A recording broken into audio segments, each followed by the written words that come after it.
Welcome in to the latest Soccer Files, exploring the United States and its World Cup bid history. My name's Jason Longshore.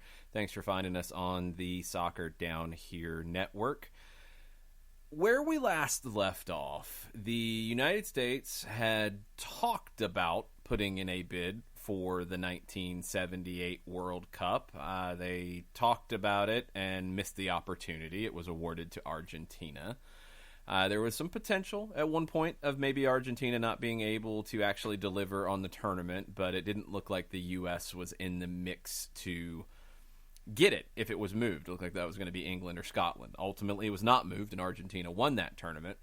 And in Argentina, the talk started about the U.S. being interested in hosting a World Cup in the next couple of decades. It was starting to get a little more serious about it, and you heard initially conversations about 1982, but that was always headed to Spain. You heard 1986 come up, but that had been awarded to Colombia in 1974.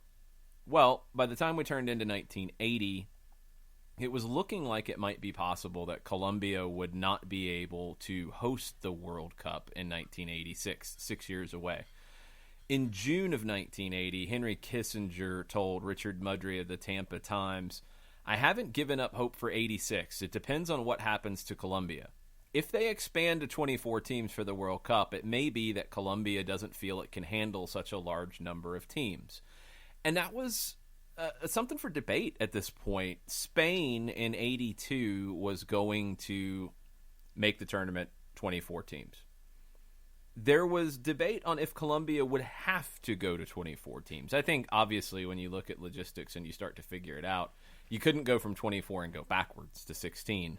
But when Colombia had been awarded the tournament, it was a 16-team tournament. So 24 teams, that's a big jump. And Colombia, not really in a great position financially. Richard Mudry continued writing about the World Cup, and in August of 1980 in the Tampa Times, he wrote an article entitled "Bogota May Boot 86 Cup." And a lot of this came down to the Colombian government worried about the cost. FIFA gave Colombia until November of 1980 to confirm. And at this point, Brazil and the United States were mentioned as two possible sites if it was moved. No mention of Mexico, no mention of Canada just yet. Brazil was seen as the inside favorite because of João Havelange, the president of FIFA, was from Brazil. We know about Brazil's soccer history. They had hosted a World Cup in 1950. One of the big issues in Colombia, and this was an issue in Brazil as well, was stadiums were not considered adequate. There were also concerns at this point about the altitude in Colombia, and I don't know why this didn't come up in 74 when it was awarded, because the altitude didn't change, but they were not sure if they could host the tournament at a consistent altitude, and they didn't want to have teams go from playing at altitude to playing closer to sea level, and the confusion that could bring. In September, John Feinstein of the Washington Post wrote about Henry Kissinger and his efforts to bring the 86 World Cup to the United States. And it was kind of an interesting spot for anybody associated with soccer in the U.S. because they wanted to host the World Cup, obviously, but they didn't want to look like they wanted to host the World Cup because it had been awarded to Colombia. Kissinger said one of the most important things for soccer in this country would be to have the World Cup played here and in Canada. There are a number of things that would have to be done. We have stadiums with artificial turf, and the World Cup would not stand for that. And many do not have fields that are wide enough. Kissinger was involved in the North American Soccer League by this stage. He was somewhat of a ceremonial chairman of the board, but he was starting to get involved a little bit more. He actually had an option to buy an NASL franchise that he did not fulfill that option, but it would have been an interesting precursor to what happened with David Beckham later on in Major League Soccer. Now, Kissinger said, our problem is that a lot of cities, or a lot of people in this country still don't understand the game. In some cities, like New York, they understand it, but nationally a lot of people don't. Maybe we need shows where the commentators show certain plays and explain the game in general. I'm not sure. Phil Woosnam was the commissioner of the North American Soccer League, and on Colombia, he said, there would be problems, certainly. I think it is important that we not be perceived as pushing Colombia to lose the tournament.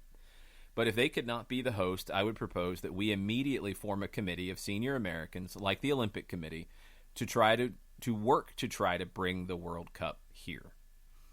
Now, the doubts started to become louder and louder as we got deeper into 1980. A FIFA spokesman told reporters and this came out in the Province newspaper in Vancouver, that the 86 World Cup could move to Brazil or to the United States.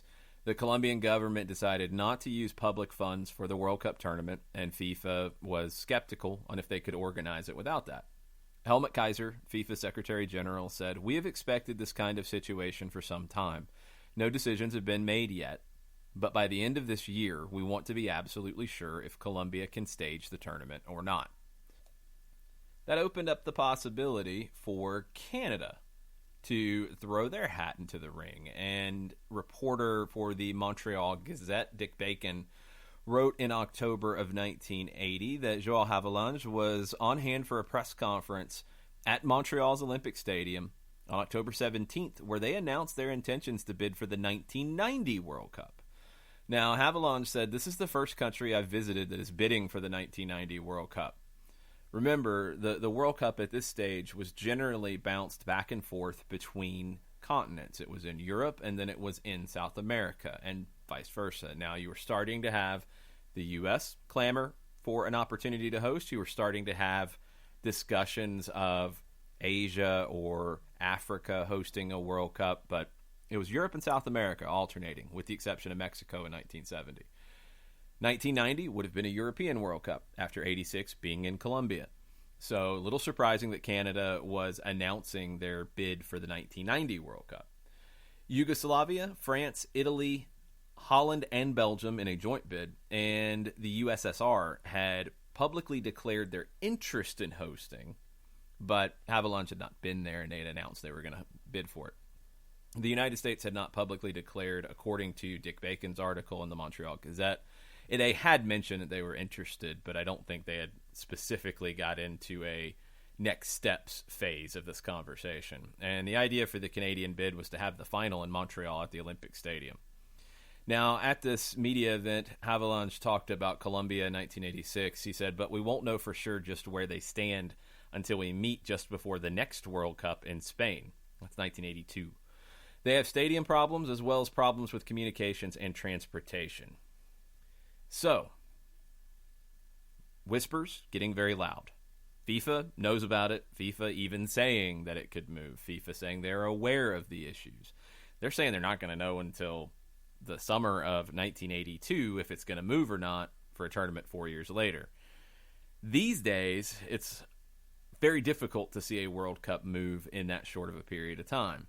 Back then, it's a little bit smaller tournament, and it was a little more possible, although still, that's asking a lot. Now, October 23rd, 1980, the Tampa Tribune ran an article entitled "Colombia Gives Approval," and Colombian President Julio Cesar Turbay granted government approval for the 1986 World Cup. A joint congressional committee strongly recommended going ahead with it, and Turbay still had misgivings about spending of funds that could go to social proposals that he considered a higher priority. But Colombia has said now at this stage, government level, late October, they're going to go forward with it. So, we'd mentioned before in the last segment of United States World Cup bids that one issue that FIFA had was the North American Soccer League liked to get creative with the laws of the game. In May of 1981, FIFA officially gave the North American Soccer League a reprieve from the rules that they were using. They gave them to the end of the 1981 season to fix their rules and avoid suspension by the world's governing body. They expected the NASL to abandon the 35-yard offside line and to stop allowing 3 substitutions. Only 2 were allowed by the laws of the game at this point. The NASL did have some good ideas, and 3 substitutions is a very common thing these days. João Havelange, he announced the FIFA decision at the FIFA Congress in Madrid. So it was announced to the world soccer community that the North American Soccer League needed to do this to avoid being suspended. Phil Woosnam, commissioner of the NASL, said, "We are delighted by the approval to continue the modification of our rules until the end of the season. We have been conducting a study since the beginning of this season and plan to continue this study in the hopes of convincing FIFA that our beliefs are correct." Brian Glanville, who wrote about soccer for the London Sunday Times, said the 35-yard offside law has had no positive and beneficial effect whatsoever. If anything, it has made the game more defensive than ever. And other people said that as well. The idea just didn't work, and that's why we haven't really seen it ever since. Havelange at the FIFA Congress in May of 1981 did confirm the 1986 World Cup for Colombia. He said the 1990 edition would be in Europe. Sorry, Canada. And he said Brazil was one of the strongest contenders to host in 1994. Now, September of 1981, well, things changed a little bit in the Colombian side. The UPI article entitled 86 Soccer World Cup Could End Up in Brazil quoted João Havelange in saying, "If Colombia President Turbay Ayala informed FIFA officially that his country is not able to organize the 1986 World Cup, as he said during a recent visit to Brazil, I will do everything possible so that Brazil obtains the right to organize it." Havelange was Brazilian, after all.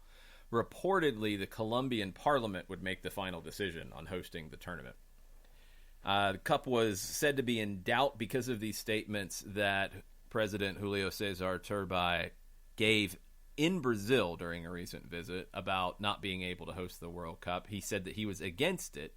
He'd leave the final decision to the Congress. The Colombian Congress failed to agree on September 24th and asked for a fresh assessment on the costs involved in hosting the tournament. Jack Bell wrote in April of 1982 an article for the Herald News in Passaic, New Jersey, "The Three Faces of American Soccer." And he talked about how you had infighting between the North American Soccer League, the Major Indoor Soccer League, and the American Soccer League.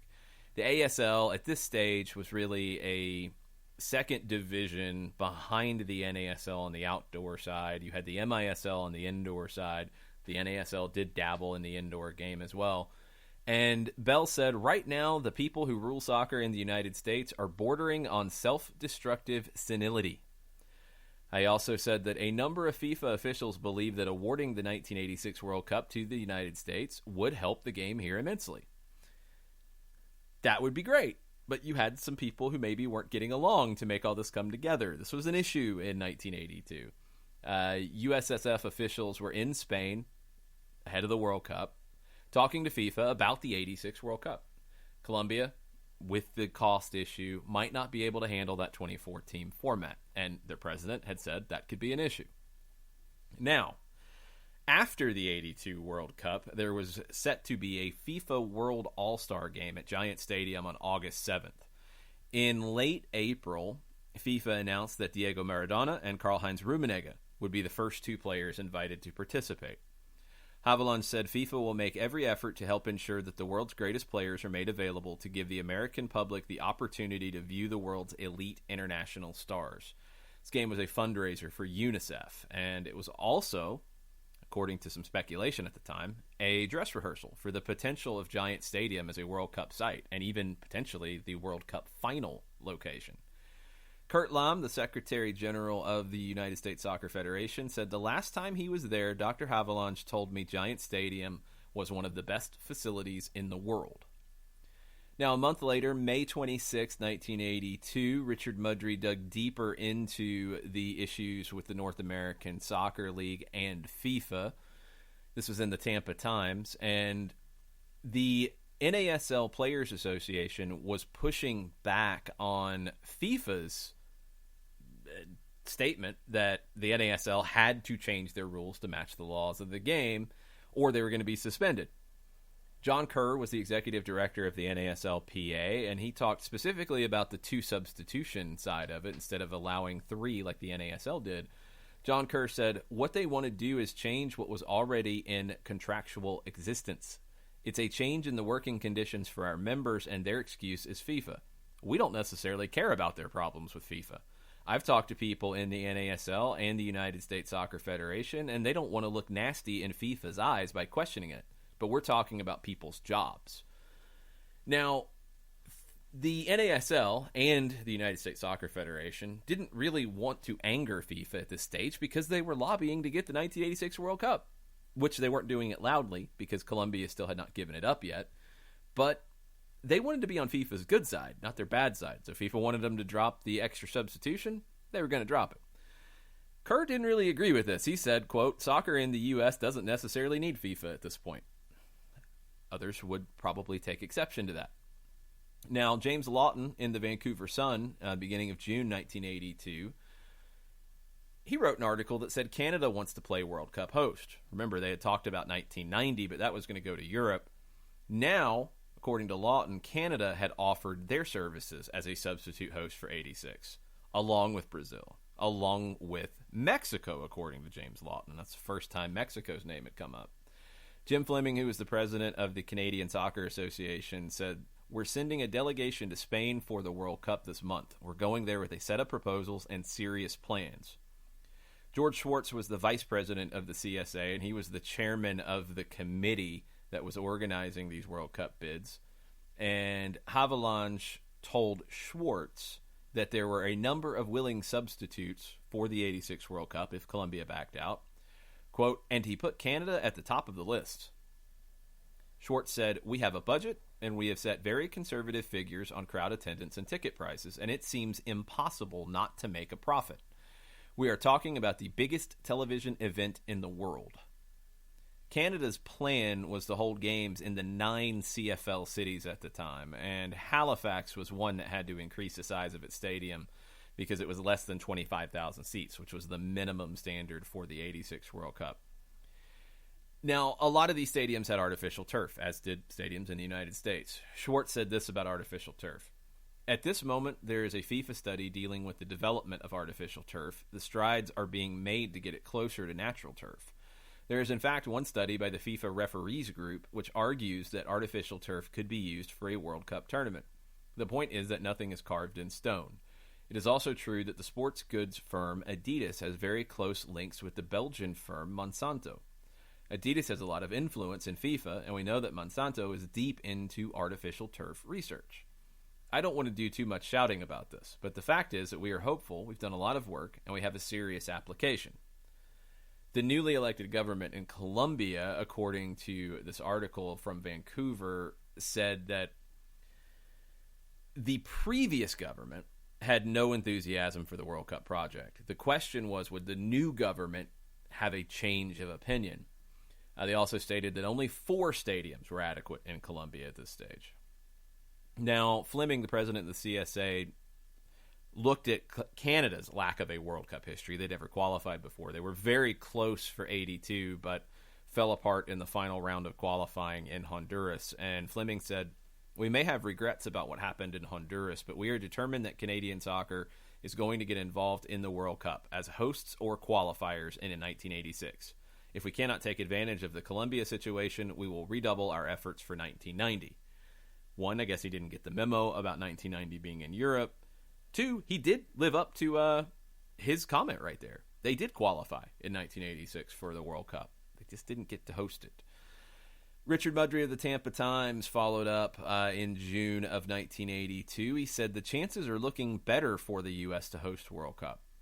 Hermann Neuberger, the president of the West German Soccer Federation, and was also very heavily involved in the planning of World Cup tournaments, he said that 3 countries were willing to host the 86 World Cup if Colombia can't do it. He said this in a radio interview. USA, Brazil, and Mexico. He had not seen the memo about Canada yet. So where was the U.S. positioned going into this potential push to host a World Cup? Richard Mudry wrote this: "This country, which currently is without a national team coach, has a federation sorely lacking in financial resources.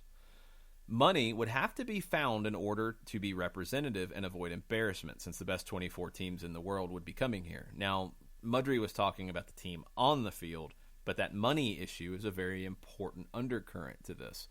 The United States Soccer Federation was not exactly rich at this point, and that's going to play into some of the processes that happened as this was all coming to the fore. Mike Conklin of the Chicago Tribune wrote about the United States and their push for the World Cup. Neuberger further quotes from him, the U.S. has been a white spot on the soccer map too long. I would like to see the cup held there. Phil Woosnam was very bold in pushing the game in the United States. He had been since the day he came to Atlanta in 1967, and he saw the potential of a World Cup, and he saw that the United States could be a successful host. He said, "This country always has been a big event country, and it's just inconceivable to me that there wouldn't be tremendous response. It would be a great opportunity for Washington to take advantage of all the diplomatic ramifications. Everybody wants to come to the U.S. for 2 or 3 weeks. The World Cup could be presented here better than anywhere in the world. World soccer needs the U.S. What better way to strengthen the cause internally and externally than to have the World Cup here?" Randy Phillips of the Montreal Gazette wrote about Canada's attempts to get into the mix, bidding for this. George Schwartz said that Canada would have the inside track for 1990. Again, still doesn't make a whole lot of sense. The media world was a little different back in the day, and maybe they didn't have all the information at this point. Schwartz said about 1986, the executive committee of FIFA must decide soon, perhaps in a few months, if Colombia can indeed be ready. At this moment, they're not. They don't have enough facilities for 24 teams, nor the money.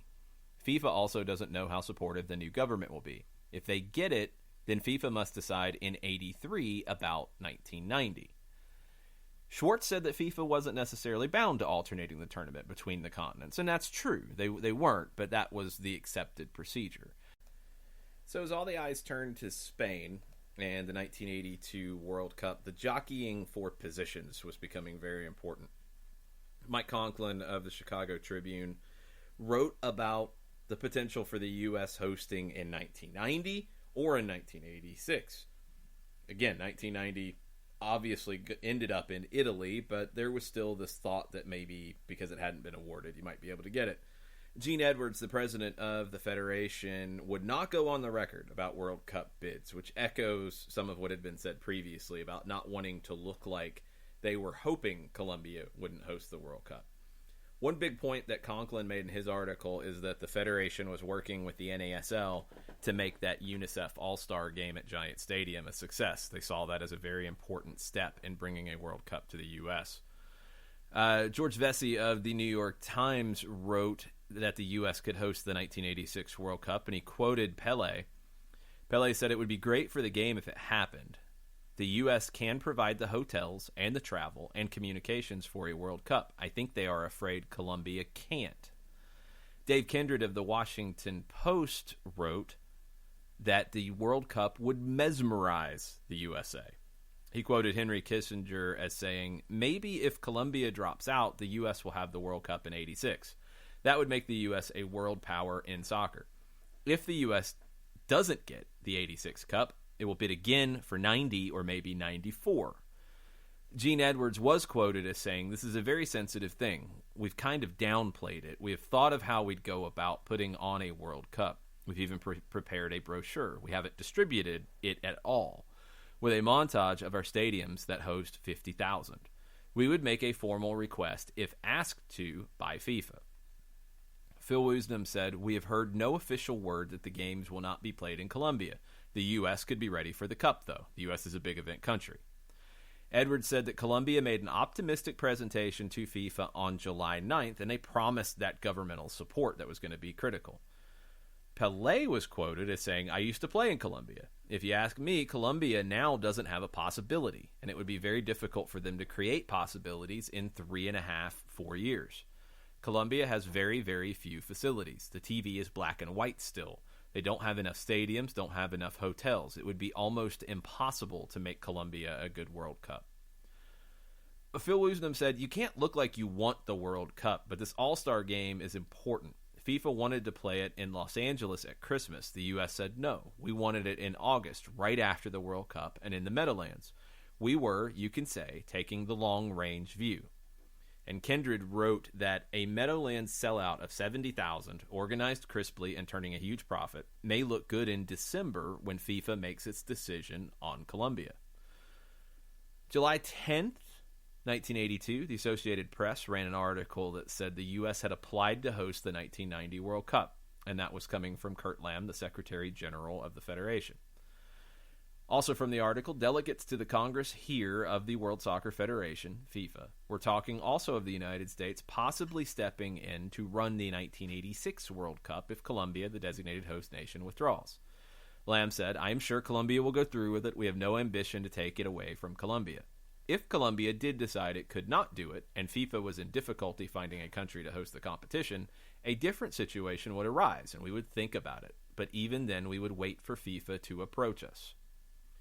FIFA had planned to have a Congress in New York within the next 2 years, and it was Kurt Lamb, it was Gene Edwards, the president of the Federation, and the executive vice president, Werner Fricker, who were involved in this FIFA Congress in Spain during the World Cup. By July 27th, the All-Star game at Giant Stadium had sold 31,000 tickets at the 77,000-seat stadium. Lamb said, "It is important that when we present the best players in the world, the stadium be filled to capacity. If it isn't, it would show that there is little interest on the part of the public here." August 5th, and this is a couple days before the event, Rich Rotkoff, a spokesman for the Federation, said, "A sellout will translate to many that soccer's happening here. Maybe it's not flourishing like it had been expected to, but people will turn out to see the game's greatest players." This All-Star game was expecting 600 journalists, TV technicians, and photographers. More than 70,000 tickets had been sold. That was a big jump from July 27th to August 5th. The game was expected to be sold out 2 days before the kickoff. The last time Giant Stadium had a sellout was the Cosmos versus Santos in Pelé's farewell game in 1977. Beckenbauer's final Cosmos match in 1980, he did come back later, but his final match at that time anyway saw 71,413. 300 writers and radio commentators had been credentialed for the event. Now, with so many people on hand, New York was kind of the center of the discussion, and there was a lot of talk about the U.S. hosting a World Cup. Harry Cavan, the senior vice president of FIFA, said about the U.S., if Colombia couldn't host in '86, all applications would be considered, and the United States is a very healthy candidate. I would like to think that the people would support it. Paolo Rossi, who was playing in the FIFA All-Star game and was excited to be there, Giorgio Canaglia had reportedly kind of lobbied Rossi to come and play, and this is after the World Cup that Paolo Rossi ended up being the hero for the Italian national team. Rossi said, "Everybody is interested in the United States. I hope the interest continues to grow so that the next World Cup can be held here. I think this is a feeling of soccer players all over the world. Everyone knows there are problems with Colombia, but obviously the United States has the ability to host a World Cup." And Harry Cavan talked about this All-Star game, and he said if they handle one game well, it may be an indication they can do the same with more than one in a World Cup. I would like to see the U.S. become a very strong candidate. He said if Argentina could build 3 stadia in 4 years, the U.S. can put grass over artificial turf.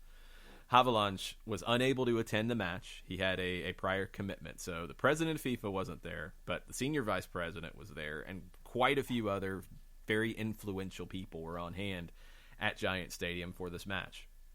Jack Bell in the Herald News in Passaic, New Jersey, had some more interesting quotes. Harry Cavan told him, "To be honest with you, there's some truth to the fact that this game is a test for the American organizers.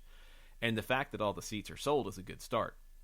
A decision will have to be made between now and October. A FIFA committee will be going to Colombia soon to check on the organization. If they give us an adverse report, then the organizing committee will have to consider other venues." By this stage, the United States, Canada, and the Soviet Union had tendered applications for the 1990 World Cup. The match, this FIFA All-Star game, supporting UNICEF, was televised in the United States by the USA Network and by SIN, which became Univision. Giorgio Canaglia was playing in it, and he said about the World Cup, "I think that the only savior for soccer in the United States would be for us to get the World Cup. At least we think it would be the savior. I still believe that with time and patience, the game of soccer will make it in the United States. But I don't think that because we have a sellout that it will mean anything for us," talking about the Cosmos. "At least this is proof that people will come out if the product is good. It's up to us to make them believe that soccer can succeed here." Michael Lewis of the Democrat and Chronicle in Rochester wrote on August 8th, after a conversation with Gene Edwards, the USSF president. Edwards told him that 1994 was always the goal. He said about applying for 1990, "We did it to show an interest to host it at some time. We realize it goes back to Europe in 1990. I would say our chances in 1994 would be very good." Now, he talked about 1986, and Edwards had been very clear in not wanting to lobby for this. He said if we had the cup and somebody else started talking about hosting it, we wouldn't like it. More about the All-Star game, Harry Cavan said, "I would think the importance of this moment is for American soccer," talking about the huge crowd. Steve Goldstein of the Philadelphia Inquirer wrote an article entitled, "World Stars Give Soccer in the U.S. a Shot in the Arm." This was a big deal. It was a sellout crowd at Giant Stadium, and it was a big event. Giorgio Canaglia said, "We need these things here. It keeps the fire burning. I don't want to have to go to Randall's Island to watch a soccer game. And the way we're going, that's what will happen." Canaglia had seen the heyday of the NASL coming in 1976, and by 1982, it wasn't the same. And the Cosmos weren't the same. They were still a big deal, but not nearly as big of a deal as they had been. So he was a little dejected about that. Kevin Keegan, English legend, played in the game. He said, "When American kids are coming through and playing professionally and there are more Americans on the teams than Europeans, that's when soccer will make it." Harald Schumacher, the legendary German goalkeeper, said, "If America finds someone in soccer like Gretzky in hockey, someone for youth to look up to, then it will help a great deal." Franz Beckenbauer came back to New York to play in the game, his former home stadium at Giant Stadium, and he said, "When I left in 1980, I thought that soccer had made it in this country. It's a shame. In a sports country like this, there is room for soccer. I thought when I left we had done enough, but it was a mistake. That's one reason I went back to Germany. I figured they didn't need me anymore." It wasn't just Beckenbauer. They had a lot of different reasons why the NASL was not the same in 1982 that it was in 1980 when he left. Things had fallen apart a little bit at the North American Soccer League, and so goes the professional league. It affects the game as a whole in the country. Now, Howard Samuels was the new president of the North American Soccer League, and in September of 1982, he spoke to Jack Bell of the Herald News in New Jersey, and talking about the bid for the World Cup, Samuel said, "I'm a rookie at this, but I'm enough of a doer to recognize the problem and try to go in with a different approach. I want to try and help the Federation make a pitch for the World Cup if it doesn't go to Colombia. They're my partners. Rather than fight with them, I want to sit down with them and try to help." Now, if you've paid attention at this stage in late 1982 to the relationship between the North American Soccer League and the U.S. Soccer Federation, it had not always been good. If you go back to the very beginning, there had been lawsuits filed, antitrust lawsuits, about the Federation's decision to award one soccer league sanctioning over another. You had back and forth issues at one point in a Supreme Court request for information about antitrust situations in sports. The Federation said that the NASL in 1972 was a semi-pro league. Now, it changed dramatically between 1972 to 1978, 1979, but by 1982, it had fallen back again. The NASL was finally working hand in hand with the Federation on a project, and that was to bring the World Cup to the United States, and preferably in 1986. In October of 1982, that was when Colombia did bow out of hosting the 86 World Cup. Belisario Betancourt, the president of Colombia, delivered a speech on October 25th and said that Colombia did not have the economic capacity to host the World Cup. They needed upgrades in communications and stadia. He said, "We have a lot of things to do here, and there is not enough time to attend to the extravagances of FIFA and its members." FIFA was requesting large investments in hotels, airports, communications, security, tourism, and stadium. The worldwide recession at the time was really hurting Colombia. Falling commodity prices, especially for coffee, which was the number one export, they were making things very difficult for Colombia economically. Betancourt said, "After a democratic consultation on what our real needs are to preserve the public good, as we know that waste is unpardonable, I announced to my compatriots that the 1986 World Football Championship will not be held in Colombia." Rene Court, the FIFA spokesperson, said, "We have to offer the event to other candidates. It is clear that we will have to abide by the regular procedure, that we have to ask officially for applications, and that we will consider the offers put to us. Secretary General Joseph Blatter will review the situation as soon as possible with the President, Joel Havelange, and Herman Neuberger, the President of the World Cup Organizing Committee." So if they were going to follow the regular procedure, you would have bids and you would have visits to the countries and check out the bids and move from there. By January of 1983, 4 countries had zeroed in on hosting the 86 World Cup: the United States, Brazil, Canada, and Mexico. Jerry Trecker wrote on January 23rd for the Hartford Courant. The article is entitled "Rosy Idea or Desperate Gamble." 1983 saw the North American Soccer League create the Team America concept, which was essentially to have the U.S. men's national team play as a club team in the North American Soccer League. Didn't work out quite that way, but that was the idea. Trecker wrote, "Second, the NASL and USSF badly want America to host the 1986 World Cup. There is reason to think we might, since Brazil and Mexico have financial problems and Canada lacks the requisite number of stadiums. A World Cup here can be the savior of the NASL, but only if the American public has an international team worthy of doing something in the tournament. In that sense, a professional Team America playing the next 3 years in the league could be a positive step." Werner Fricker, the VP of the Federation, was named chairman of the United States Soccer Federation's World Cup Organizing Committee on January 26, 1983. February 26, the Miami Herald ran an article about the World Cup potentially coming to the U.S., and Fricker told them that the 86 World Cup would generate more gate revenue than the 82 World Cup in Spain did. Fricker said, "We can show that having the World Cup here in 86 would be good for gate income, TV rights, and marketing income. We can produce higher gate income than the previous World Cup, $20 million. And we could say that we would double that figure, but we won't. We'll just say it would be higher than any other World Cup." The FIFA was set to decide in Stockholm on May 19th who would be hosting this World Cup. The idea in February of 83 that was laid out was 6 regions of the United States, 2 stadiums in each region that had been selected as game sites. This changed a little bit as things came together. The regions in February of 83 were Florida, the Mid-Atlantic states, the Northeast, the Great Lakes states, the Northwest, and California. Warner Communications was very heavily involved, owners of the Cosmos. They helped prepare the USSF presentation to the FIFA Selection Committee. The application to host the 86 World Cup was due by March 11th. They needed 12 stadiums to be in the application. The Federation had lined up 16 stadiums as possibilities. Fricker said he'd like to propose Giant Stadium as the site for the opening and closing ceremonies, even though arrangements for potential games at Giant Stadium had not been made final yet. The field would need to be enlarged by a few yards in each corner, artificial turf would have to be replaced, or sod would have to be laid over it.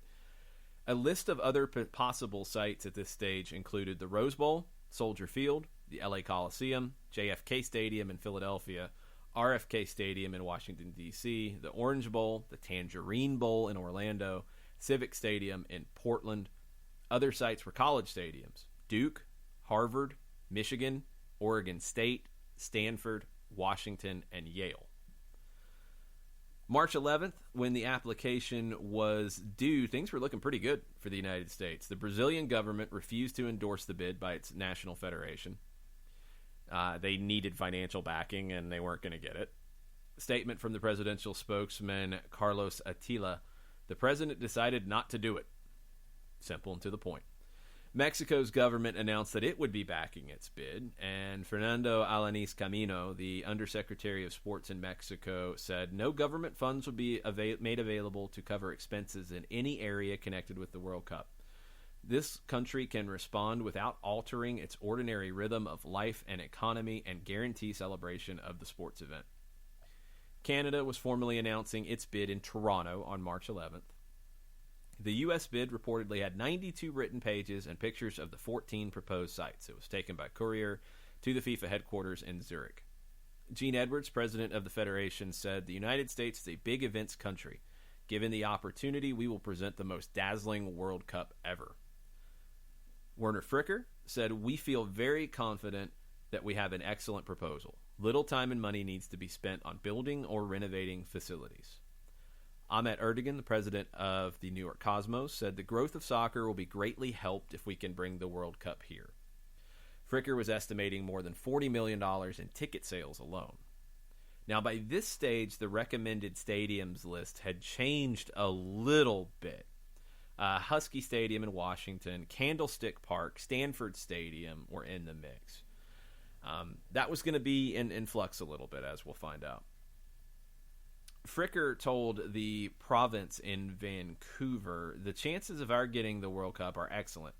I believe our proposal will be the best submitted. We have all the stadia, which will meet the requirements of FIFA after some minor modifications. We're projecting gate revenues of more than double what they got in Spain. Spain had revenues in excess of $20 million, and we expect in excess of $40 million. When you look at all the other factors, such as transportation, hotels, communication, we have it all." The idea on the stadiums was that it would be either Tampa Stadium or the Tangerine Bowl in Orlando, and either Candlestick Park or Stanford Stadium in the Bay Area. Both of the LA stadiums were part of the bid. Guy DeVincenzo, the treasurer of the United States Soccer Federation, member of the executive committee, said, "While we may have smaller stadiums than in Spain, I believe we can generate double the income and gate receipts with bigger ticket prices. Our fans are accustomed to paying $25 or $30 for a major event, while the average ticket price in Spain was $10. The Miami Herald was all in on this and Miami's efforts to bring the World Cup to town. "Miami set to dazzle World Cup panel" was an article written by Greg Coate on March 22nd. Cesar Odio, the assistant city manager of Miami, said, "If people think a Super Bowl is something for a city, if they think the Grand Prix of Miami was something, they haven't seen anything compared to this." FIFA was planning to visit Miami in 3 weeks to visit the Orange Bowl.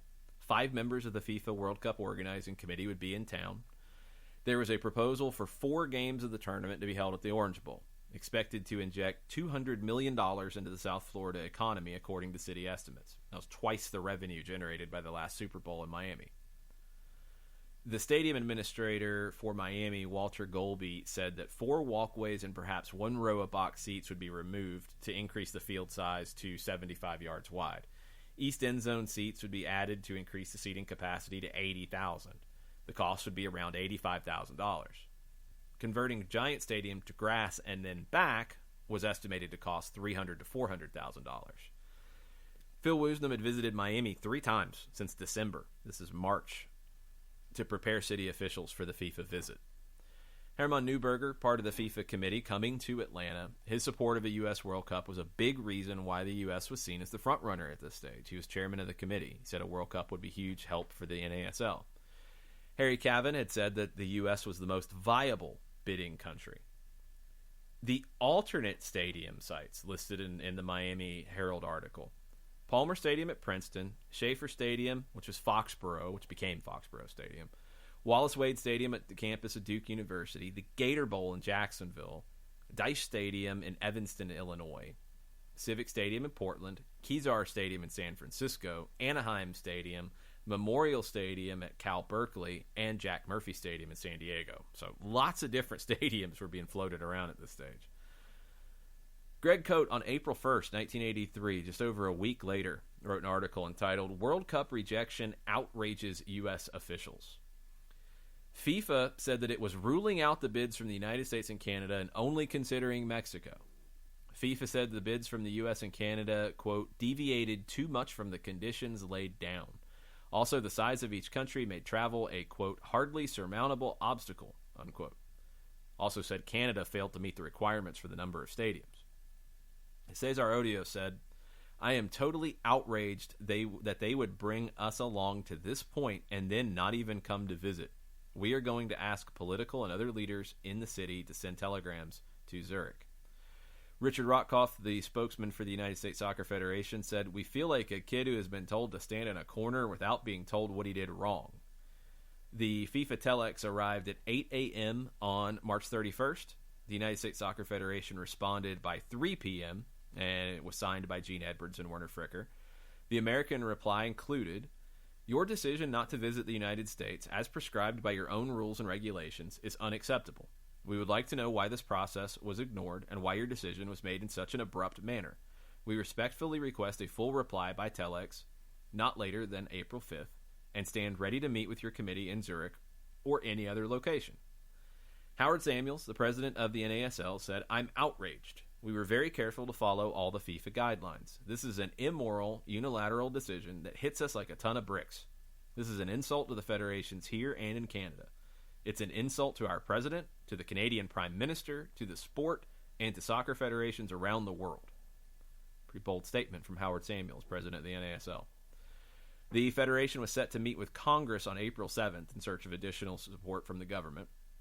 Jim Fleming, the CSA president, was surprised and disappointed, quote, at both at the news and the manner in which it was released.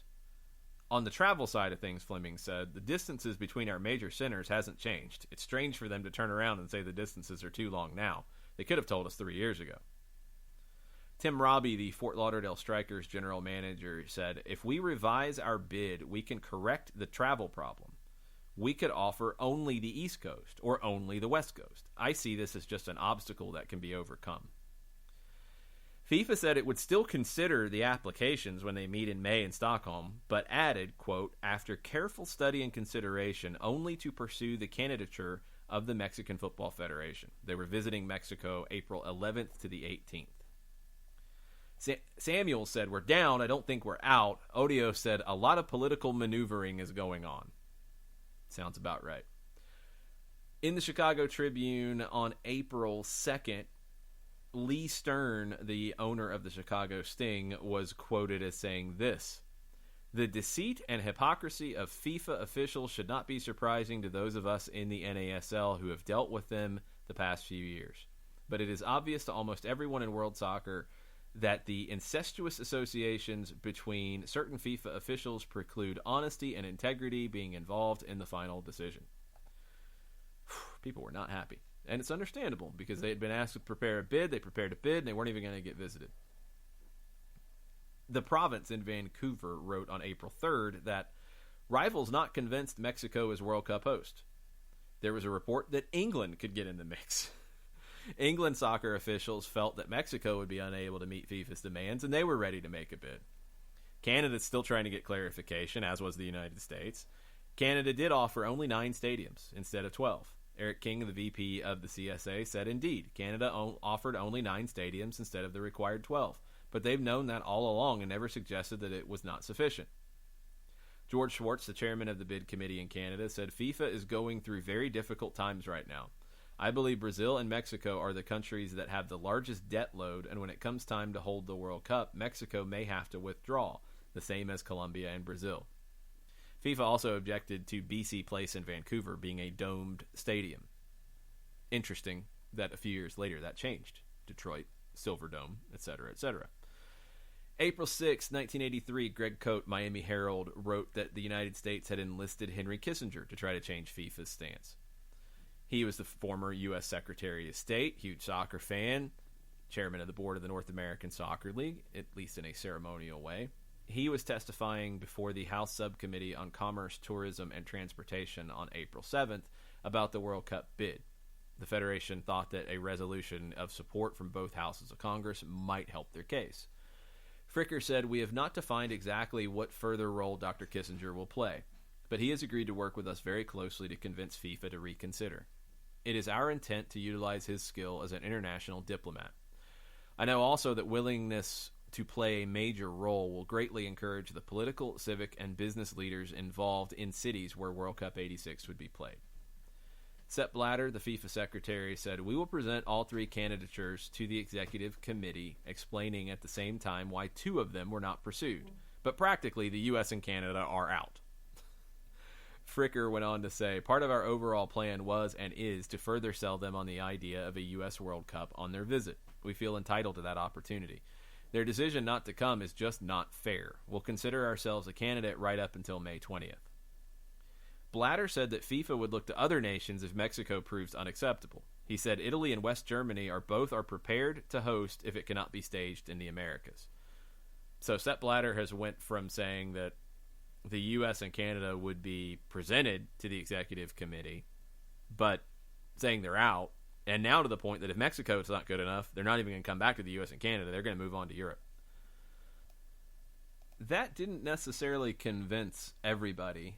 People still thought that Miami had a shot at the World Cup. The Miami News wrote that a FIFA committee would meet with them next week, which would have been the week of April 15th, to reconsider the United States. Werner Fricker expected them to come here. Cesar Odio said that the U.S. committee had been told that FIFA tentatively scheduled a visit to the U.S. during the week of April 18th, after it visited Mexico. Odio said, "This is good news. We at least are in the running. I think from the way they are talking now, they are coming. The games have never been held in the United States, and we feel it is about time they are." April 17th, FIFA formally agreed to tour the U.S. That was the headline in the Miami Herald. This was from Herald Wire Services.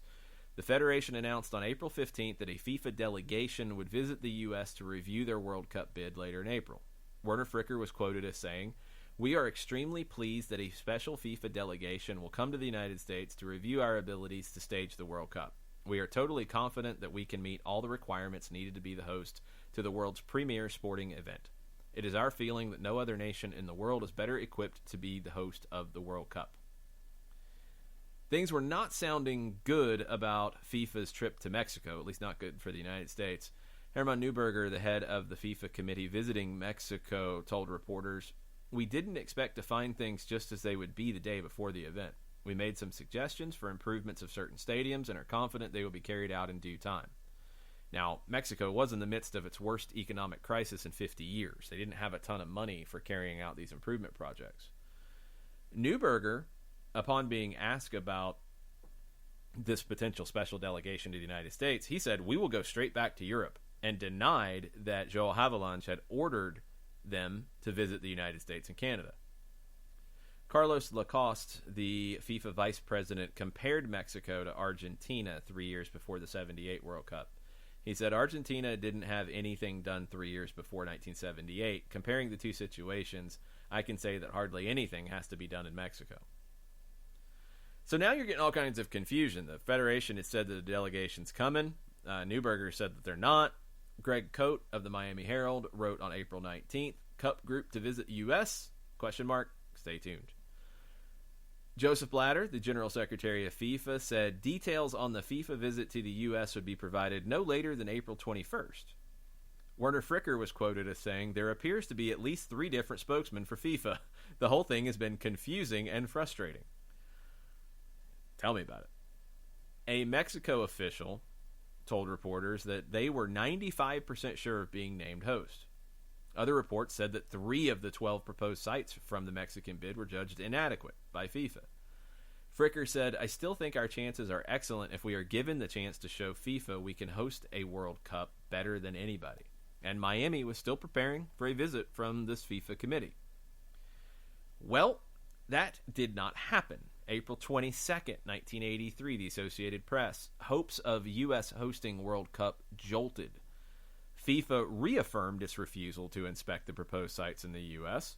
Richard Rotkoff, USSF spokesperson, said the mood here is very, very pessimistic. The Federation announced that FIFA turned down its request for a special subcommittee of the organization to inspect proposed World Cup sites. So the U.S. Soccer Federation announced on April 15th that they were coming. A week later, announced that they were not coming. FIFA's statement at the time said this: "After having visited Mexico, the Special Subcommittee of FIFA considers its work to be concluded and will submit a detailed report on the 3 applications to the FIFA Executive Committee at its meeting May 20th. Fricker said that the U.S. Federation had not received its requested list of issues with the U.S. application. He said, "Should there be any deviations or omissions, we are confident we can clarify and correct any problem areas well in advance of the May 20 meeting." Rotkoff said, "We're not giving up. We have until May 20, and we're still in the running until then." Fricker went on to say, and this is from Herald Wire Services in the Miami Herald on April 23rd, "We are not prepared to accept the decision lying down. We will appeal it. I am not sure what the appeals procedure is, but we are going through the statutes to find the appropriate procedure, if any. It is grossly unfair for the world governing body to request bids and then not consider them. They should not have put the United States and Canada through all the time and money that we put into this. They just should have put the tournament in Mexico in the first place. It is obvious they had their mind made up for a long time.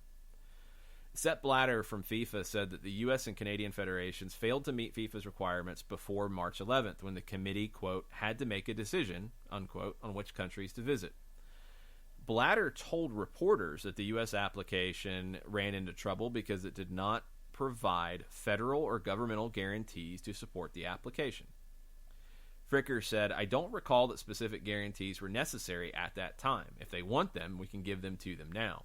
Our understanding was that we had to do it by May 20th. Blatter said President Reagan's letter welcoming the competition came in late and anyway is only an expression of support but not a guarantee. Blatter also said the U.S. application failed to provide adequate contractual guarantees from stadium owners. Fricker said we have 10 of the 12 stadiums committed, and we will have the other 2 by next week. Blatter on if the U.S. and Canada were officially out, he said it is up to the executive committee to make this decision. Now, he had said previously that they were out. Richard Mudry wrote that political pressure may be America's only World Cup hope in the Tampa Tribune on April 23rd. Sepp Blatter told reporters in this article, it's like an exam where you have 6 hours to solve 6 problems. If you solve 4, you can't be back with the other 2 answers on the next day. It's a good point. Howard Samuels, NASL president, on the league's frustrations with FIFA. Sure, I think there will be owners wanting to pull out, but I don't think it's in the owner's interest to do that. International soccer is important to us. We need to work within FIFA to broaden their interest. Francisco Marcos, the Tampa Bay Rowdies executive vice president, said, I think there will be a lot of talk and action for changing the rules. The interesting thing to find out is, does FIFA care if we do something like that? Or will they say they will still not allow us to do anything? Carlos Therdicus, the head of the World Cup Task Force 86 and the efforts in Florida, said, we do know for a fact that FIFA was very concerned about the governmental guarantees, but I just cannot believe an announcement coming from members prior to the FIFA decision is official. Assuming it is awarded to Mexico, they have not heard the end of it. Henry Kissinger was meeting with Federation officials on April 23rd, and hopefully FIFA officials in New York on April 25th. Therdicus said, in the world of politics, anything can happen at any time. You'd be surprised what can come out of political pressure being applied the next few days. I do not rule out the possibility that we are still in the running. Dennis Ross was a member of the Tampa World Cup Task Force Committee. He said, there was a lot of hope of giving the sport a new dimension, of expanding the horizons of FIFA. That it won't happen is the real tragedy. Ed Giunta, the Tampa Sports Authority chairman, said, I feel like the coordination of the total effort at the national level did not have a solid foundation. I perceived a lack of strong direction, talking about the NASL and the U.S. Soccer Federation. Samuels went on to say, it creates questions about FIFA. There's no question that the World Cup could be helpful, but soccer in this country is not dependent on the World Cup coming. In reality, it may strengthen the reasons for having Team America. Marcos said, if nothing else, though, it told them our effort was professional and real and we can't be dismissed anymore. And that's a very important quote from Francisco Marcos, because that you can directly see having an effect on the 1994 World Cup bid, which is coming. We'll get there. Canada continued their fight as well. 2 FIFA representatives were scheduled to meet in Ottawa and Montreal on May 1st and 2nd with government officials and representatives of the CSA. The Federation for the United States also kept their Cup hopes alive.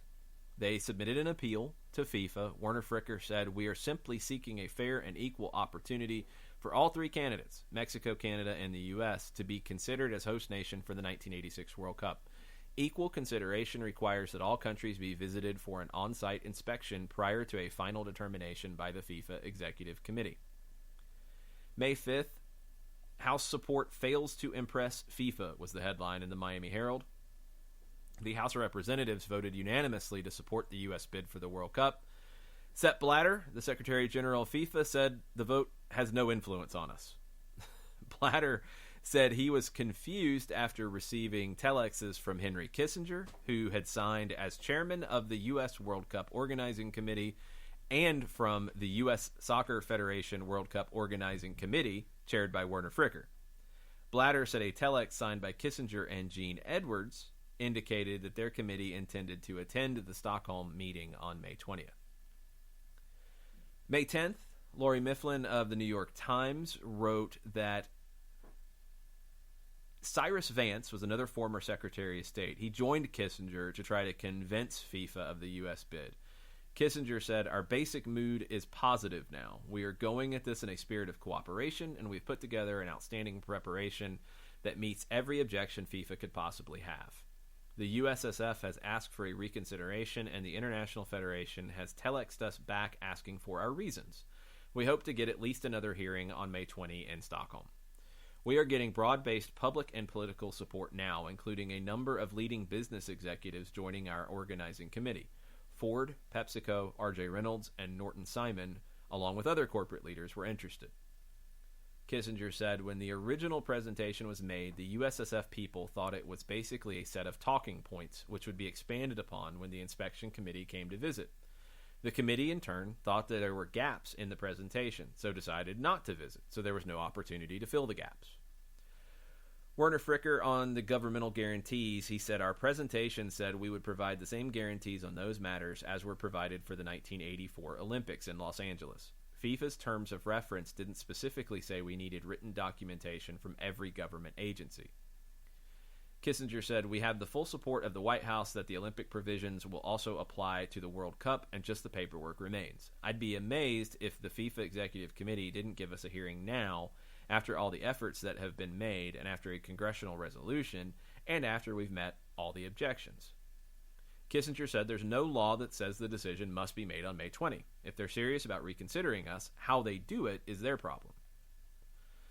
President Reagan was named the honorary chairman of the World Cup Committee on May 11th, 1983. Kissinger was leading the delegation to the FIFA meeting in Stockholm. Fricker, Edwards, Kurt Lamb, Phil Woosnam, Howard Samuels were also scheduled to go. Each bidding country was scheduled to make a 30-minute presentation. Rafael de la Sierra, the VP of Warner Communications, Pelé, Franz Beckenbauer were also scheduled to be going to the meeting as part of the delegation. Kissinger told the London Times on May 10th that FIFA should award the tournament to the U.S. on the basis of its written presentation or delay naming the host until the sites are inspected in the U.S. and Canada. Edwards said the matter of delaying the announcement in Sweden is not the official USSF position. He said it would be inappropriate for the USSF to raise such an issue. Kissinger said this about the potential. He said, "It would make soccer a major sport in the U.S. and would mean Americans traveling abroad would take an enormous interest in the game. It would be tremendous for the game if it could become a major sport in a country as sports-minded as the U.S. It could be and should be." The World Cup bid did not come to the United States for 1986. It was presented to Mexico at the FIFA meeting in Stockholm, Sweden. The quote that kind of ties everything together and at the time felt very appropriate. Later we learned that it was not true. Giorgio Canaglia told reporters on the day of the announcement, before it had been announced, he said that the USSF delegation presenting to FIFA it's a waste of time. It was, if the only goal was to bring the 1986 World Cup to the United States. It was not, because it did change perceptions of the United States' interests, and especially interest in doing something big in the world of soccer. And we will find out that all was not lost at this stage. 1986 World Cup going to Mexico. There were some questions as things got closer. There was actually a horrible earthquake in Mexico City a year before the World Cup. Mexico was able to weather that storm, hold the World Cup. It was a very successful World Cup and a big deal that they were able to have it. 1990, set for Italy. 1994, on the horizon. We'll talk about how the 1994 World Cup bid came together in our next Soccer Files. Thanks for listening to all of this talk about the bid. A lot of quotes that really jumped out to me. Some were proven true. Some were proven incorrect at the time. I think you see, though, a general level of dysfunction between leaders in the game in the early 80s. Now, we do know that the North American Soccer League really put a lot of emphasis on getting this World Cup, thinking that it could be their savior. The word savior came up a lot. Ultimately, it wasn't. And if you've seen the once-in-a-lifetime documentary on the Cosmos, you know that this was kind of the last straw for Warner Communications and the New York Cosmos. They did not see light at the end of the tunnel after this. So they backed out, ultimately sold the team to Giorgio Canaglia and a group of businessmen for the 1984 season. 1984 ended up being the last season for the North American Soccer League. Howard Samuels sadly passed away late in 1984 after a heart attack, and the North American Soccer League canceled its 1985 season and eventually folded. So professional soccer did not get that savior that it was looking for. They did not get the World Cup in 1986. But as we find out, professional soccer does get a jolt from hosting a World Cup. It's just a few years delayed. We'll talk about how all of that came together in our next edition of Soccer Files. Thank you so much for listening. We'll have more Soccer Files content on our Soccer Down Here app and on all of your favorite podcatchers where you listen to SDH. Thanks so much.